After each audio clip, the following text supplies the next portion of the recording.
Hello and Yali Madad, everyone. Welcome to our webinar today on cancer, preventing, screening, living with, a part of the Your Health is Your Wealth series. We will be sharing valuable information on preventing and screening of cancer from our expert panel today. Before we start, we would like to recognize and thank all the volunteers who have worked so hard in developing this webinar. I'd like to start with a land acknowledgement where we acknowledge the traditional, ancestral, and unceded territory of the diverse Indigenous peoples all across Canada, and honor the Mississaugas of the Credit, the Anishinaabe, the Chippewa, the Haudenosaunee, the Wendat, Musqueam, Squamish, and Tsleil-Waututh First Nations communities where we live and work. My name is Alnoor Suleman, and I'm a practicing community pharmacist in Burnaby, British Columbia. As well, I serve as member for health promotion on the Aga Khan Health Board for BC. I'm looking forward to hearing and learning from our experts, Dr. Zia Poonja and Annemarie Edwards. As well, Karima Damji will share her cancer journey with us. The objectives for today's sessions are to provide an overview of cancer in Canada and how to reduce the risk, discuss prevention and screening recommendations for colon, breast, prostate, lung, skin, and cervical cancer, hear from a Jamaati member with lived experience, and to learn about resources available from the Canadian Cancer Society. And just to remind everyone that any information that is provided in this webinar should not be considered specific medical advice and is not intended as a substitute for medical professional help, guidance, diagnosis, or treatment. Always seek the advice of your physician or other qualified healthcare provider with any questions you may have regarding your medical care. I would now like to introduce our moderator for today's session, Shamim Jivani. Shamim is a cancer survivor herself and founded the Ismaili Women's Cancer Support Group in 2001. The group provides incredible support to women during the cancer journey. She is a former member of the board of directors of the Canadian Cancer Society and has been involved with Inspire Health for their awareness programs in different communities for cancer patients. She is the co-captain for Team Salama, which has been one of the top fundraisers for the Relay of Life in BC and the Yukon. Over to you, Shamim. Thank you, Alnoor. Hello, and Yali Madad. My name is Shamim Jivani, and I am one of the co-facilitators of the Ismaili Women Cancer Support Group. I'm excited to be your moderator for this presentation, as cancer is a topic that speaks to me. And I know just like you, I will be learning new facts. I hope you've had the opportunity to read our panelists' bios. They are quite impressive. They are available on the II Canada page with all the other resources mentioned today. And now, it is my honor and pleasure to introduce our first speaker, Annemarie Edwards from the Canadian Cancer Society. Annemarie's career is impressive in the field of cancer. For the last 3 years at CCS, Annemarie led the launch and implementation of the Center for Cancer Prevention and Support in Vancouver, where she leads a team whose mandate is to accelerate adoption of innovations so that cancers can be prevented or detected earlier. And people have greater access to life-saving treatments, and those who are affected by cancer have better quality of life. Annemarie's research interests include increasing use of virtual care and artificial intelligence to improve access to care and sustainability of the cancer system. Annemarie? Thank you so much, Shamim, for your kind words and generous introduction. It's an absolute pleasure to be with you today for this talk. My name is Annemarie Edwards, and I'm the Vice President of Cancer Strategy and Innovation at the Canadian Cancer Society. The Canadian Cancer Society works tirelessly to save and improve lives.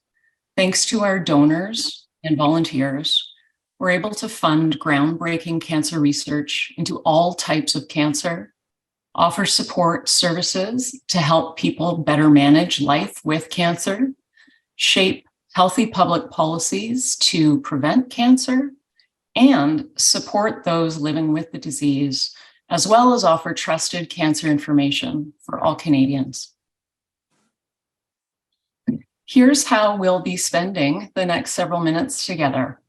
I'd like to talk to you today about what cancers are most preventable and what you can do to reduce your risk. Then I'll hand it over to Dr. Zia Poonja, who will provide an overview of cancer screening programs. And then next, I'll be returning to give you some information on a new initiative launched by the Canadian Cancer Society in 2021 called the Centre for Cancer Prevention and Support. And finally, share with you some information about programs and services that are available through the Canadian Cancer Society. The data that I'll be referring to today is from the COMPARE study, which was conducted in 2019. COMPARE is an acronym given to the Canadian Population Attributable Risk of Cancer Study. The COMPARE study brought together some of the best cancer prevention researchers in Canada, together with the Canadian Cancer Society, to execute what was actually the largest, most comprehensive study on the preventable burden of cancer to date. It was funded by the Canadian Cancer Society and led by two principal investigators, Dr. Christine Friedenreich at the Alberta Health Services and Dr. Darren Brenner at the University of Calgary. The study looked at about 20 modifiable risk factors and their impact on about 30 different cancer types. And when I say modifiable risk factors, I'm referring to things we know cause cancer, but that we can exert control over. So not risk factors like family history or age, but rather things like smoking, diet, HPV or human papillomavirus, sun exposure, alcohol consumption, and others like radon. The COMPARE study estimated the current and future burden of cancer attributable to these modifiable risk factors. Specifically, it estimated the number of cancer cases diagnosed in 2015 that could have been prevented. It also looked to the year 2042 to estimate how many of cancer cases will be due to these risk factors if trends keep going the way they are. And perhaps most importantly, it estimated the number of future cancer cases we could prevent if we act now and reduce our exposure to these risk factors. So as such, the study was able to provide us with insight into the biggest contributors to cancer, which cancer types are more and less preventable, and where we need to act to have the biggest impact on reducing the number of future cancer cases. This infographic here, which I know is hard to read, shows the percentage of all cancer cases due to each risk factor.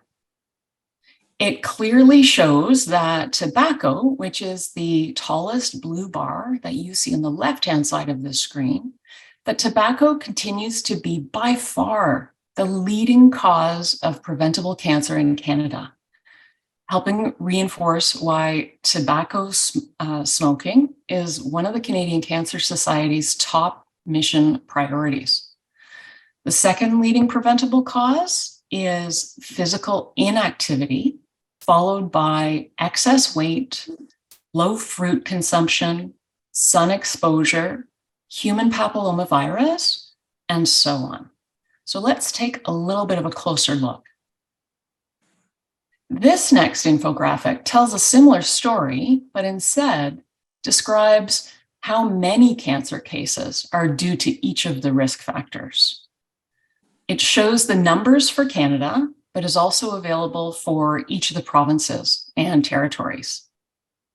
So the study found, for example, that over 30,000 cancer cases were due to tobacco, over 11,000 to physical inactivity, over 7,000 due to excess weight, 6,700 due to not enough fruit, and 4,300 cases due to too much unprotected time in the sun. Overall, about 70,000 cancer cases could have been prevented in 2015.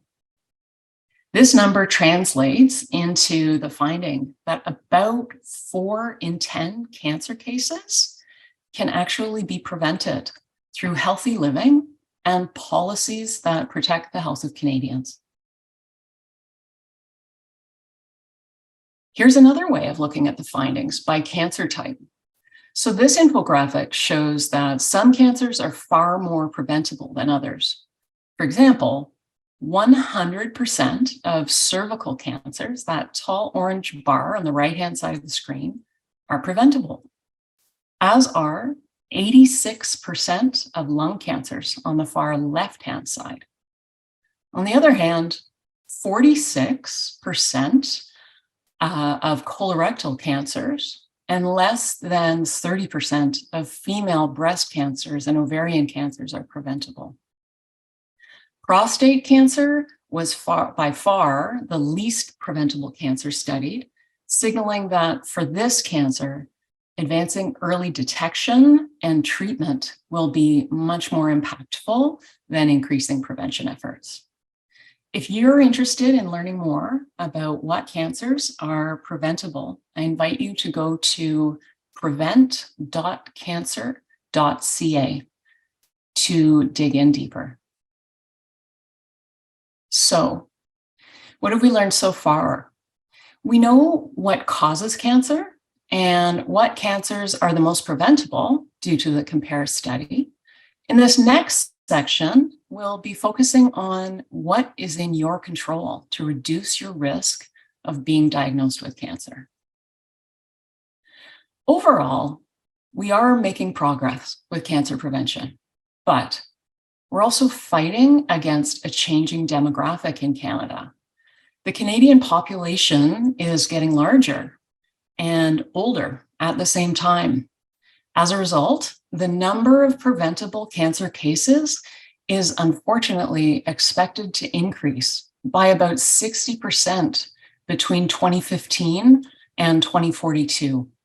So this just reinforces the increasing importance of cancer prevention on reducing the cancer burden in Canada. Because of the increase we're seeing in excess weight in the population, by 2042, excess weight is actually expected to be the second leading cause of preventable cancer in Canada, second only to tobacco. But if we're able to act now and reduce excess weight by 25%, we could prevent over 100,000 cancer cases by 2042. Similar findings are available for all of the other major risk factors. So, like I said previously, if you're interested in learning more, go to prevent.cancer.ca. So, what are the most important things that you can do to reduce your risk of getting cancer? Well, the single most important thing you can do is to live smoke-free. Smoking is responsible for an estimated 30% of all cancer deaths in Canada. And about 72% of lung cancer cases are due to smoking tobacco. The Canadian Cancer Society has a number of QUIP programs that are available right across the country. And I'll let you know more later about those programs if you're interested. Secondly, have a healthy body weight. Talk to your doctor about what a healthy body weight is for you. More than half of Canadians have excess weight. If we reduce the calories we eat and drink and sit less, we can make a start to having a healthy body weight. Also, it's very important to be sun safe. You can enjoy the sun, but do it safely. Protect your skin and protect your eyes. In Canada, sunlight is strong enough to cause skin cancer, premature aging of the skin, and also harm to the eyes. On days when the UV index is 3, so moderate levels or more, try to reduce your time in the sun between 11 a.m. and 3 p.m. That's when the sun's rays are at the strongest. If you have to be out during those times, seek out shade, wear protective clothing, a wide-brimmed hat, and sunglasses. Apply a broad spectrum sunscreen with an SPF rating of 30 or higher. Eating well is also a really important part of reducing your cancer risk. Canada's Food Guide recommends that you eat a variety of healthy foods each day, including proteins, whole grains, and plenty of fruits and vegetables. Fill half of your plate with vegetables and fruit, a quarter with whole grain foods, and the final quarter with protein. You can also find more information on 5 to Thrive Healthy Eating Resource page on the iicanada.org website, where you'll find recipes as well as other vetted resources. Next, try to move more and sit less. Just start with 10 minutes and try to build up to at least 30 minutes of activity every day. Take frequent, short breaks from sitting when you can. And regular physical activity can help control weight, boost your mood, and also improve your sleep. And lastly, limit your alcohol intake. Drinking any type or amount of alcohol increases your risk of developing 7 different cancer types. In short, the less alcohol you drink, the lower your cancer risk.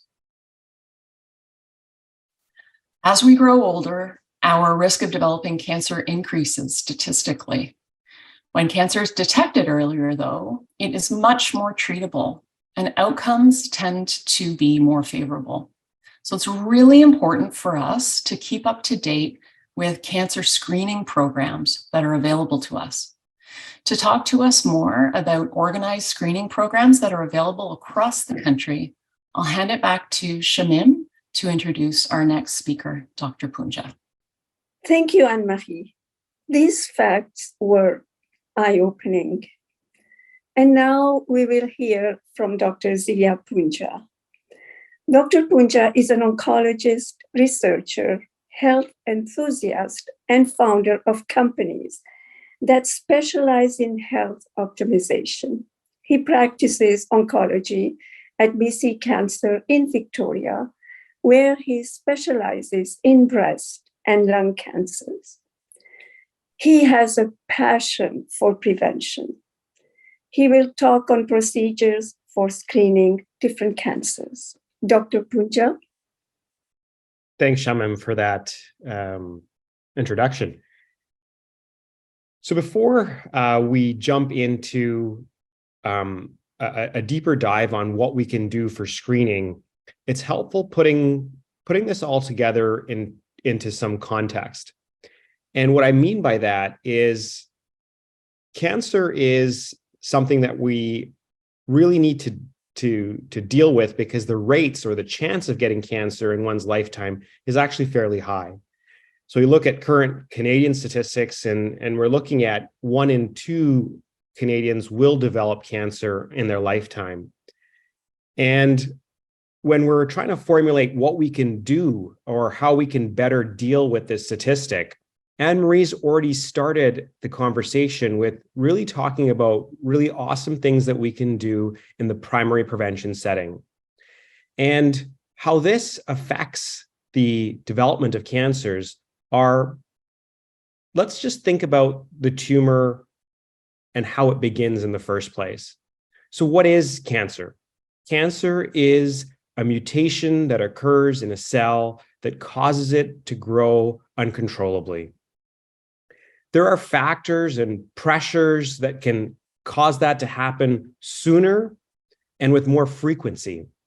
And a lot of the things that Annemarie talked about are strategies to prevent that pressure from happening to start that process of invasion or that process of conversion from a cell that's working normally to a cell that's rapidly dividing. So those aspects of physical diet, exercise, staying away from harmful substances like tobacco and alcohol, and UV radiation all fall in that category of primary prevention. The next sort of step that we really need to take in our journey to see how we're going to tackle cancer is understanding screening. But before we talk about screening, we have to talk about why. Like, why are we so excited about screening? And the reason for that is we know in treating cancer that if we're able to detect a cancer earlier, we have a much greater chance of curing that cancer. When cancers are diagnosed at a later stage, they are more challenging and more difficult to treat. So hence, if there is a way for us to detect a cancer earlier, we really should be doing that. And that's where we have screening. That's where screening fits in, and we call that secondary prevention. Tertiary prevention is really a lot of what I do. So that's the cancer is already there, and there's really great treatments and therapies that are available for people who are currently living with cancer in order to treat their cancer, to help them live longer and have better quality of life. If we take a snapshot at our incidences of cancer, we can see that the 3 or 4 most common cancers include lung, breast, prostate, and colon cancers. Looking at this information is helpful because if we know what the most common cancers are, then we can work towards screening programs that really target these cancers to help reduce our risk by detecting these cancers earlier. And it's almost really satisfying to know that more than half of the cancers that we may develop over our lifetime have screening programs associated with them, so that if we do get the cancer, we can try and get it at the earliest stage possible. So I've put together a table to try and help collate all the screening programs that are available. And this resource will be available on the II Canada website. But I just briefly want to go through each one of these and also add some additional information, which is the last column, which I call precision prevention strategies. Because there is a cancer screening program, but we also have to individualize the cancer screening recommendation for ourselves. And that's a job that we can do by taking this information in, by reading resources, but also by having a discussion with our primary care providers. So for colon cancers, primary prevention strategies, there's lots of things you can do in your diet by reducing your sugar intake, reducing alcohol, red meat intake, and increasing your fiber content. In terms of a screening strategy, we know that fecal immunochemical testing or FIT testing, so testing of the stool every 2 years, is really the preferred strategy for patients who are starting at the age of 50 up to the age of 74, or a colonoscopy every 10 years.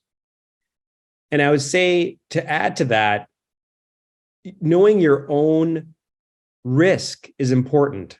And how are you going to know your own risk? Well, think about your family history. Do you have a lot of colon cancer history in your family? Do you have family members that have genetic syndromes that they've been told that, oh, the reason why you're at increased risk of developing this cancer is because of something in your genes? And if that's the case, then you may be eligible for more aggressive screening with colonoscopies. For breast cancer, the recommendation is to start for women to have a discussion about screening starting at the age of 40 and considering getting a mammogram, which is the preferred tool, which can reduce the risk of dying from breast cancer by 40%. So women undergoing mammograms reduce their risk of dying from breast cancer by 40%, and undergoing a mammogram every 1 to 2 years. But you can add to that by taking a bit of a deeper dive with yourself to understand, are there any additional risk factors that I have? Is there a lot of family history of breast cancer in my family? Is that a reason that maybe I should be getting screened earlier? What is my breast density? So breast density is now well reported on mammograms. And we know that women with more dense breasts, categories C and D, have higher chances of developing cancers. So these women need to have further discussions with their primary care providers with respect to what else can be done to help augment their screening. For prostate cancer, that one's a little bit more challenging because the PSA test, which is a blood test to help,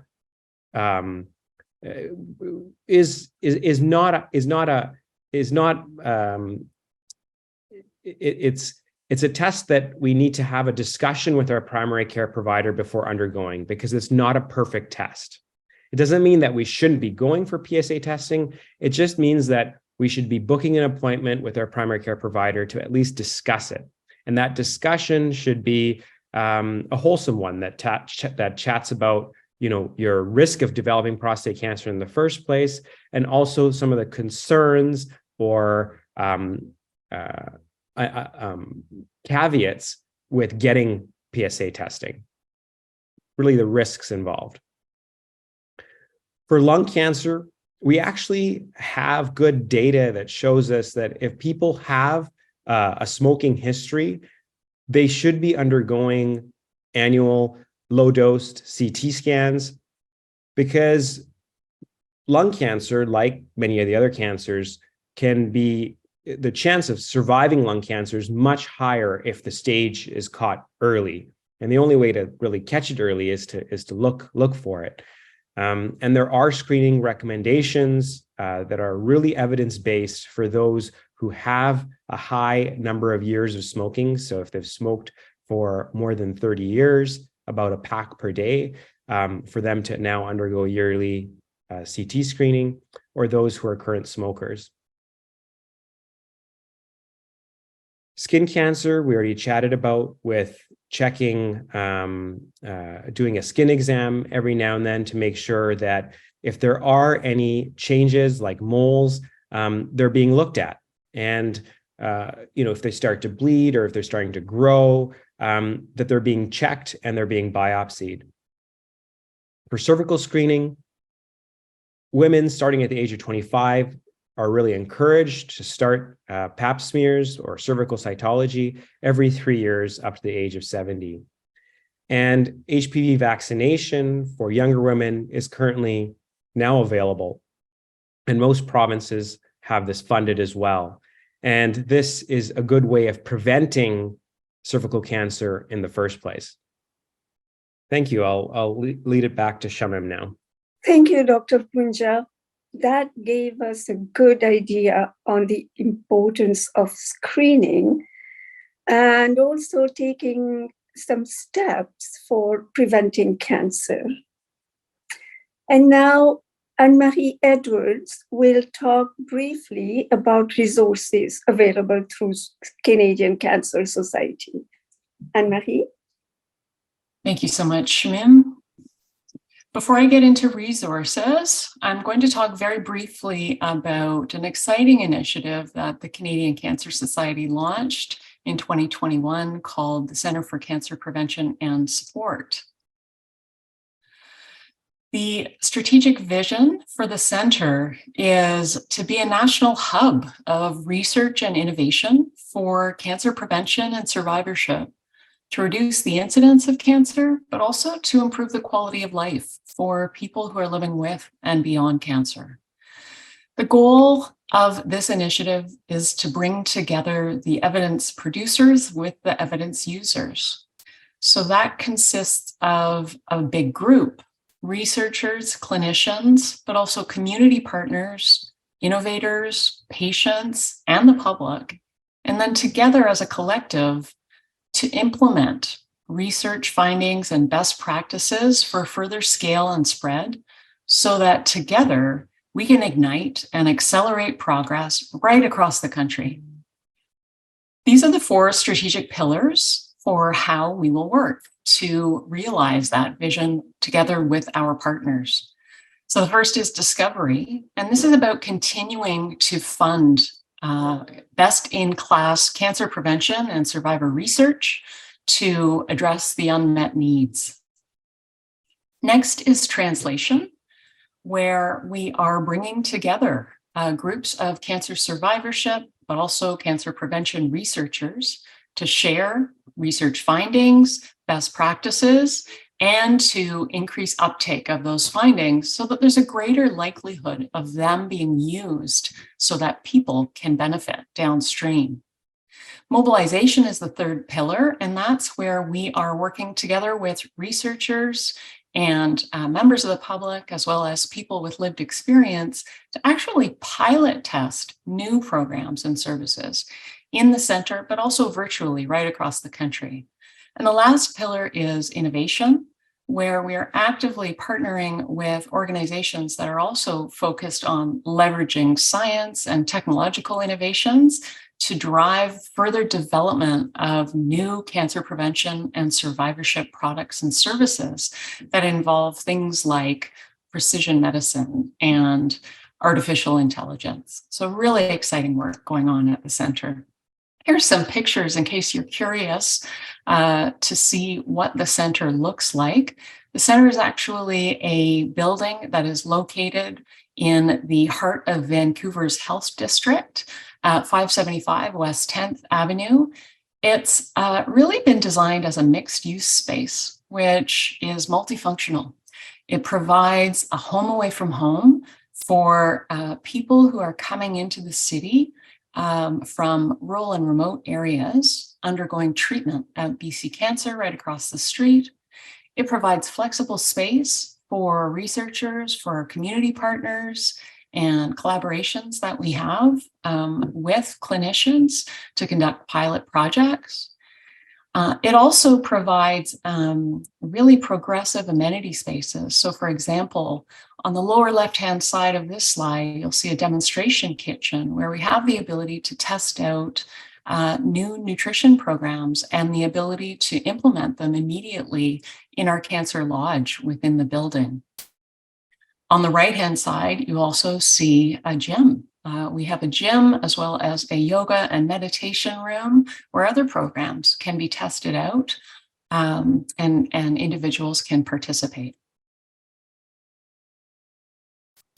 We have also entered into a very exciting partnership with Inspire Health that involves having Inspire Health on site together with the Canadian Cancer Society on the 2nd floor of the building and delivering all of their programs to people living with and beyond cancer. And this will be done in a hybrid fashion, both in person, but also virtually. And their programming consists of physical activity, nutrition, mindfulness, yoga, and stress reduction, just really to name a few. Programming will be available later this summer, and anyone can participate from anywhere in British Columbia. Stay tuned for more information, as Inspire Health will also be doing a separate webinar that covers all of their programs in much more detail. So aside from the center, I did want to leave you with some of the resources, programs, and services that are available through the Canadian Cancer Society for people who are interested in prevention, but also to support people who have been diagnosed with cancer. So I mentioned earlier about our cancer prevention programs. The Canadian Cancer Society has 11 different tobacco cessation programs and services that are available to people right across the country, including our long-standing smokers helpline, which includes telephone, chat, but also SMS supports. Go to smokershelpline.ca for more information or call 1-877-513-5333. The Canadian Cancer Society's central support program really is the Cancer Information Helpline, the program at the receiving end of our society's public-facing 1-888 number. It is staffed by a team of professionals who support clients with their questions about cancer or about cancer prevention. And the knowledge base really spans the whole cancer continuum, from prevention through to diagnosis and treatment, and all the way to survivorship. As well, the helpline also covers the entire psychosocial arena, including informational, emotional, physical, but also practical topics. And our information specialists support clients in both official languages, but we also have access to an on-demand interpreter service that can provide translation in up to 200 languages. Our transportation services, called our Wheels of Hope program, are available in different formats, depending on where you live in Canada, but all really with the same goal of helping people who need support to get to their treatment appointments. Emotional support needs of people living with cancer or in the process of being diagnosed are a common theme of our interactions. We help people address emotional upheaval and isolation by suggesting supportive care programming that provides community connection and emotional support care. Our own online community called cancerconnection.ca has more than 7,000 active registrants who post and share information from their own experiences. And it also includes a dedicated forum for people who are being investigated for cancer, but for whom a diagnosis has not yet been confirmed. The Canadian Cancer Society also has a wig and breast prosthesis program, which is available free across Canada to people who cannot afford the cost of a wig or a breast prosthesis. Simply go to cancer.ca and complete a form. Once the form is submitted, a member of our team will discuss your needs and preferences and then do their best to find a match for you. And lastly, our lodges are really welcoming homes for people with cancer who need to travel to receive treatment. If you're ever in this circumstance, our caring staff and volunteers are trained to help meet your needs during your cancer treatment. The lodges also offer social and emotional support through different programs and activities. And they're really places where you can meet other people who are going through the exact same experience that you're going through. And the Canadian Cancer Society has lodges throughout the provinces of British Columbia, Quebec, Nova Scotia, and Newfoundland. With that said, I will hand it back to Shamim to introduce you to our next speaker. Thank you so much. Thank you so much, Annemarie. I'm always amazed by all the resources available through Canadian Cancer Society. There is often this misconception of colon cancer being a cancer that affects older gentlemen. However, more and more, we are seeing a trend of young people being affected. Our next speaker, Karima Damji, is a colorectal cancer survivor, thriver, whose journey started at the age of 33. I can vouch that despite the enormous challenges she faced, she has shown tremendous courage. Karima, before you start, can I ask you, what prompted you to get tested for colon cancer? And what steps did you take? Thank you, Shamim. Thank you to Annemarie and Dr. Poonja for the wealth of knowledge. We're really fortunate to have access to some of these resources, especially on the prevention and how a few changes to lifestyle, like movement and diet, can have a great impact. My name is Karima Damji. I work at C-SPAN Shipyards as a senior data analyst. As diagnosed with colorectal cancer in December 2016, this is my journey. To answer your question, Shamim, how did it all start for me? In 2016, I was training as a swimmer for the Dubai Games, and I did end up going to Dubai, however, was not able to participate. My tummy would hurt and burn. I was fatigued. Not to go into too much personal information. Occasionally, I'd see blood when I wiped myself. I honestly think I didn't take it too seriously at the time because part of me did not want anything to be wrong or wouldn't know how to deal with it if something was wrong. One fine day, as I got out of my car, my dress was stained with blood. It was not that time of the month. That was the push. I saw the doctor and was referred to the gastroenterologist. The gastroenterologist said we should not do a colonoscopy. We should do a colonoscopy, but he did not think it was anything more than an internal hemorrhoid because of my age. When I was scheduling the colonoscopy, my biggest fear was the test itself. So when I was offered options, I picked a December date instead of a November date because I feared objects going through the wrong side. I have since learned that the prep is the hardest part. You have the option of being sedated for a colonoscopy. So I ended up having a tumor that had to be removed. It was official. I had colorectal cancer. So what was the treatment for me? I had surgery and removed 15 centimeters off the colon. And I went through 12 rounds of chemo over 6 months.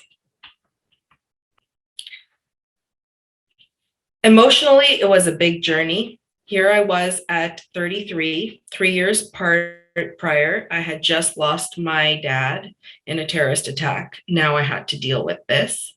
As you can see with some of the pictures, I'm trying to remain as positive as possible. So 3 things I recommend if they apply to you. If you feel like something is wrong, go through the screening process.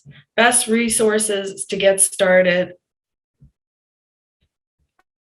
on the ones that Annemarie mentioned earlier. Ask your medical professional. As a young woman, if diagnosed, ask your medical professional about egg freezing options if you haven't done so yet. And ask about genetic testing. It's always good to know your family history. Cancer was a huge emotional impact for me during and after, and it changed my life in many ways. I see the blessing of it now. I was forced to deep dive and take a look at life as it was. To help with mental and physical strength, I started to lean towards a lifestyle change. Activity, the right nutrition became a big part of my life. 5 to Thrive, as on the II Canada website, has become a very important part of my life. I've tried new activities like skiing, hiking, bar fitness, spinning, Walking, gratitude journaling, vision boarding became a big part of my life. And these are new activities I tried with my friends. I just turned 40 and I chose to have a spin class with my friends to celebrate. I have been blessed with a 1-year-old, and no, I did not have to use my frozen eggs. It's been a little hard to balance activity and nutrition, but I try to get a spin class and a walk where I can. I just got back to work after 15 months of being on maternity leave. It's now going to be more important than ever to balance work, family life, and also keeping up with a healthy lifestyle. Thank you, Alnoor, Shamim, and the entire team for putting together this informational webinar that can save lives. Thank you, Karima. One more time, I'm saying you are an amazing person, brave and courageous. Thank you to all our panelists for providing us all this information. Cancer can be a very scary topic, I know firsthand. However, we are so fortunate to live in a society where we have access to research and resources. And now I will let Alnoor Suleman conclude our session. Alnoor, the floor is yours. Thank you, Shamim. This brings us to the end of today's webinar. I would like to thank Dr. Zia Poonja and Annemarie Edwards for the excellent information provided us today. You have given us a lot to think about. And to Karima Damji for sharing her story and experience with us. A big thank you to you as well, our moderator, Shamim Jivani, who has worked tirelessly to get this webinar organized. Thank you to you, our audience, for joining us today. For everyone who has registered and provided their consent in the registration form, we will follow up with you for an evaluation. We are extremely grateful for your feedback.